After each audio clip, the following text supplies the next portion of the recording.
Hello there, Taurus. Welcome to your weekly reading. So this is going to run roughly from October 15th until the 21st. The good news is I'm glad that the air sign from a few weeks ago that keeps showing up is finally cleared out of the picture. I'm really happy to see that. What I feel happening in your relationship sector is I see you making an effort to really reach out to another person. So overcoming those emotional barriers, overcoming your sense of hesitation and kind of that sense of stubbornness, that sense of like stubborn pride within yourself to kind of try to make a connection with other people. Okay, so this is great. Whoever you're reaching out to, they're so happy to hear from you. They're so happy to hear from you. And I feel like a whole gamut of emotions is being stirred up within them. And they're also kind of like fantasizing about you as well. So this is the energy that you bring to the table. I have here the Princess of Wands. This is Page of Wands, okay, in the traditional Rider-Waite deck. This is communication. This is sort of like, hey, let's do this, let's do that, let's get out and meet me here, let's meet me there. So making some type of a flirtatious gesture towards another person. And it's in a very playful manner. And it's in a manner that is very non-committal.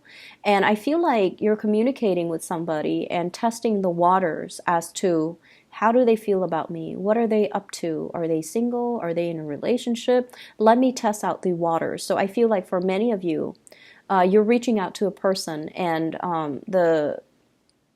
I feel like the communication is very light, it's very non-committal, and it's almost like an offer they can't refuse. So I see some of you are like, hey, can I talk to you about this? How do you feel about that? And the communication is just, light, airy. There aren't overly heavy emotional expectations coming from you to them. I'm also seeing this is going to be kind of like the catalyst to get the other person to respond to you. It's almost like strategically, you know how to respond to them, or you know how to ask them questions about things that they are interested in. So for example, if you want to see somebody and you know they're really into sports, you can say you want to watch a football game, you want to watch a soccer match. If you're interested in somebody who loves, for example, Peruvian food, you might ask them, hey, there's a Peruvian restaurant that just opened up. A bunch of friends and I are going to check it out. Do you want to come? So it's almost like giving them an offer. It's like taking the bait, knowing how to bait them, knowing how to hook them. So you're being very crafty and very strategic in the way that you're communicating. The person that you're dealing with, I have here the Two of Pentacles. They're going to be very, very surprised and kind of like thrown off course when they hear this communication from you. It's a little bit more flirtatious than they normally expect it from you. So I have here the Two of Pentacles. And the Two of Pentacles usually indicates like juggling two options, juggling multiple options, juggling the pros and cons, as well as juggling emotionally, trying to figure out how they feel, okay? The symbolism with the snakes in the picture, I almost feel like a sense of entrapment. So I feel like you're very crafty with your communication and you're giving them an offer that they can't really refuse. And so as a result of it, they're kind of weighing out what you just said and they're weighing out how they feel. And I feel like pentacles always indicate something solid, something that's going to be built upon. And so I feel like even if they're in another relationship or they're talking to other people, they're going to be coming your way. But either way, I feel like there might be a little bit of a delay when it comes to their response. But when they do respond, they're going to be jumping towards you. Okay, we have here the Six of Wands. And the Six of Wands is feeling very elated, feeling almost like they have reached that moment of recognition. So I'm hearing come hell or high water, they're going to bounce towards you. So I feel like they're really, really excited about this offer, about the communication. They're going to bite the bait. And so if you're communicating, they're going to return the favor and they're going to communicate with you in a very open and honest way. I see some people here talking to a crush. If you've had difficulties talking to a crush and not knowing what topics to talk about, what to bring up and things like that, you're veering on the safe side, or you have been in the past by talking about, work, by talking about like, how's your boss? How's your supervisor? How are things at work? How are your coworkers? How's your new job? How's your new work environment? Where are you living? Like you're veering on the safe side. But this is the week where there's going to be some major breakthroughs in communication. And then as a result of it, I feel like it's going to open up a portal of communication for you where they're coming towards you and they're revealing more of themselves, okay? And from the perspective of your partner, I have here the Lovers. And the Lovers in this card is greatly about the fantasy. So I definitely feel somebody is eyeing you and they see you opening up and being more flirtatious with them. And as a result of it, they're fantasizing about, oh my gosh, is this person interested in me? Can there be a future built between the two of us? So I feel like you're dealing with someone who is very idealistic, who is very, very clear. And I don't see this as like the juggler where someone is in multiple relationships, or they really do believe in love and commitment, and they do believe in like love at first sight. They do have these very idealistic ideals when it comes to love and relationships. And, they might have been thinking about you for quite some time because, this person has been asleep dreaming about their one and only for quite some time. And I feel like you're dealing with someone who's also very creative in the creative field, or they have, artistic abilities, they have musical abilities, and they're very much excited about the offer that you have on the table. They're very, very happy to be hearing from you, to the point where they're fantasizing about what could be as a result of this relationship, okay? I also see a sense of distance for some of you who are in long-distance relationships, about somebody coming to see you and solidifying some type of plan so that they come see you, you come see them, or you guys meet halfway. So there is a major compromise coming into this spread here in your love sector. The last card we have here is the Five of Swords. And the Five of Swords is walking away from a situation that was very undignified, wanting to, it's sort of like pride getting in the way. And so there might have been stoppage in communication as a result of one person reaching out and not getting the response, and then they start getting defensive and they kind of clam up.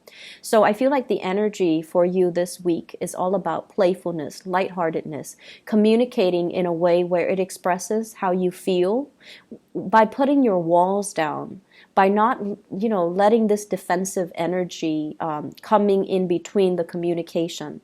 So it's like, oh, I communicated, I reached out last time, they didn't respond, so now they need to reach out to me. So you are letting go of that, whole concept about keeping scores and self-isolation, and really letting your partner or your significant other know that it's okay to, you take care of whatever you need to take care of. And when you're ready, you come back to me.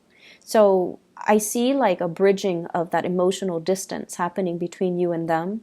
And I feel like it starts out with you communicating with them and letting them know how you feel about them. So pretty much the ball's in your court if you want to, pass it along to the person that you're interested in, okay?